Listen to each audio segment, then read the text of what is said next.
Pak, adakah doa atau zikir tertentu yang dibaca untuk ibu yang lagi hamil? Ikhwatul iman, adakah doa tertentu untuk seorang wanita yang lagi hamil?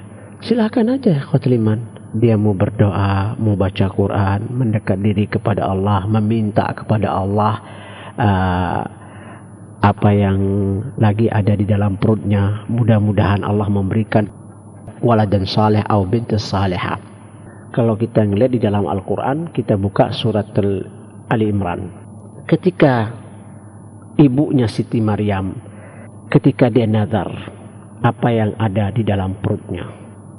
Idh qalat imra'atu Imran, Rabbi inni nadartu laka ma fi batni muharraran fataqabbal minni innaka antas samiul alim.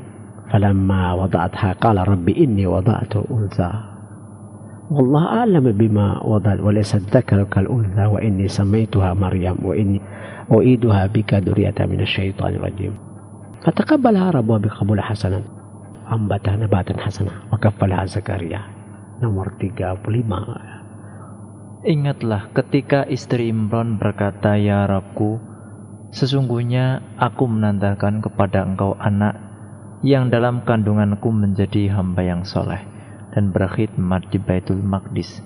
Karena itu terimalah nadar itu daripadaku, sesungguhnya engkaulah yang maha mendengar lagi maha mengetahui. Maka tatkala istri Imran melahirkan anaknya, dia pun berkata, Ya Rabbku, sesungguhnya aku melahirkannya seorang anak perempuan, dan Allah telah mengetahui apa yang dilahirkannya itu, dan anak laki-laki tidaklah seperti anak perempuan Maryam, dan aku mohon perlindungan untuk serta anak-anak keturunannya kepada pemeliharaan engkau dari setan yang terkutuk.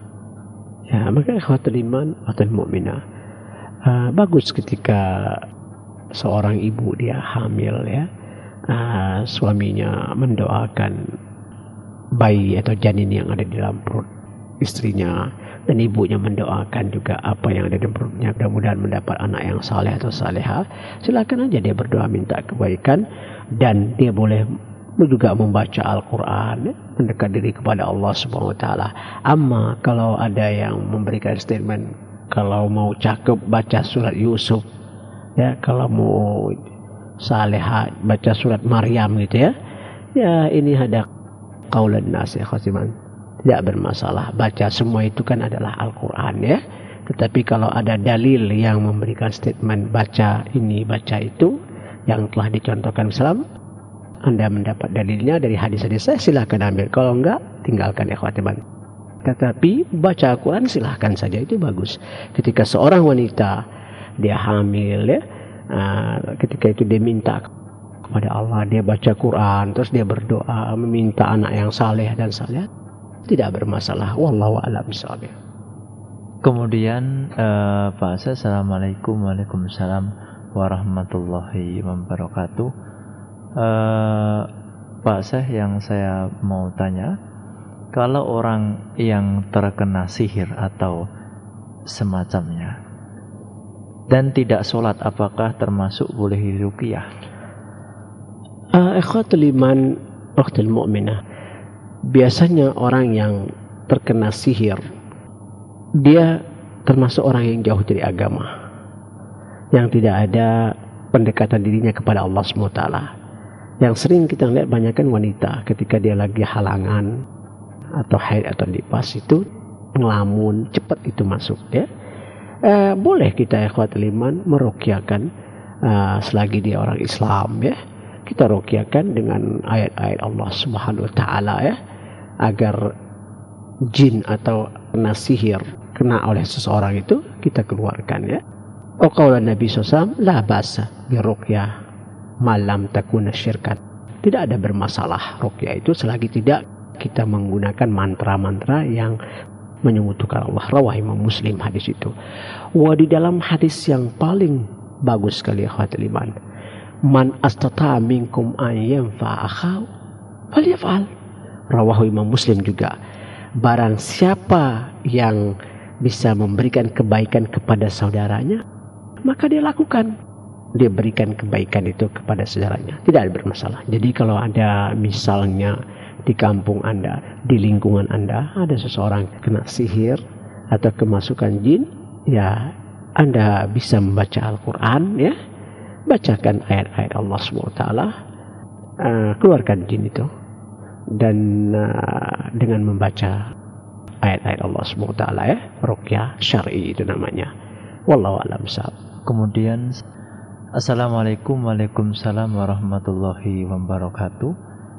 Pak Syekh, bagaimana hukum mengungkit-ungkit keburukan orang lain dan orang tersebut sudah bertaubat?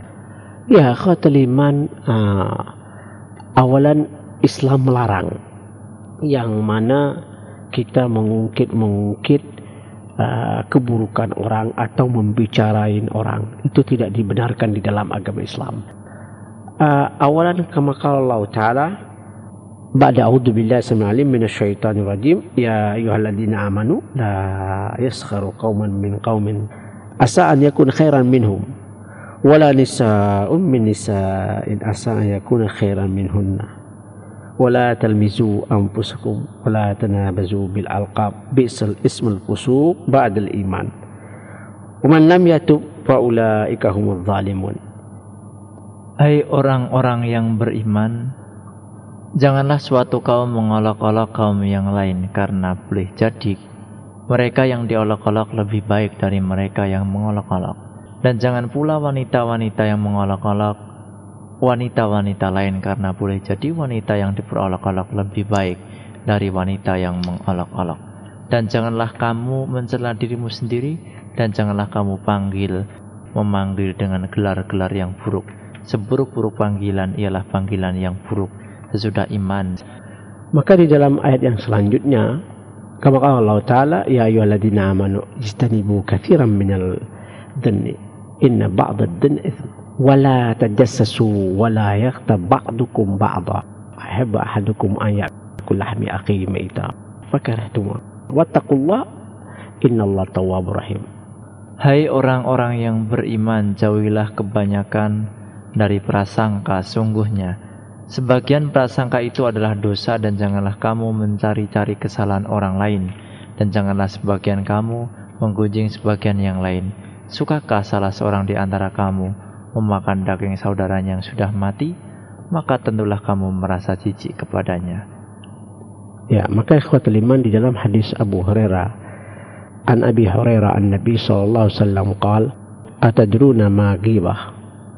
Qalu Allah wa rasulu a'lam. Apakah engkau tahu ghibah itu? Maka sahabat menjawab, Allah dan Rasul lebih mengetahui. Qala Nabi sallallahu alaihi wasallam, dzikruka akhaka bima yakrahu.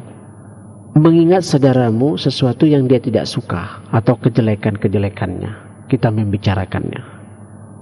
Seorang sahabat menjawab, qila afara'aita in kana fi akhi ma aqul? Ya Rasulullah, andai kata aku mengatakan perkataanku benar di dalam yang aku bicarakan ini, seseorang itu memiliki sikap-sifat seperti itu. Faqala Nabi sallam, in kana fihi ma taqul faqad aghbaita wa illam yakun fihi faqad bahaitahu. Rawahu Imam Muslim. Andai kata yang kau katakan itu dia benar, orangnya begini begitu, engkau telah menggibahnya. Tapi kalau tidak, engkau telah berdusta. Hukumnya haram, tidak dibenarkan siapapun yang menjelek-jelek atau membicarakan saudaranya atau seseorang dengan sesuatu yang tidak baik. La tadhkur akhaka illa khairan. Janganlah engkau mengingatkan saudaramu kecuali satu kebaikan. Sebutkan aja kebaikannya, ya. Mudah-mudahan Anda mendapat ganjarannya di sisi Allah SWT.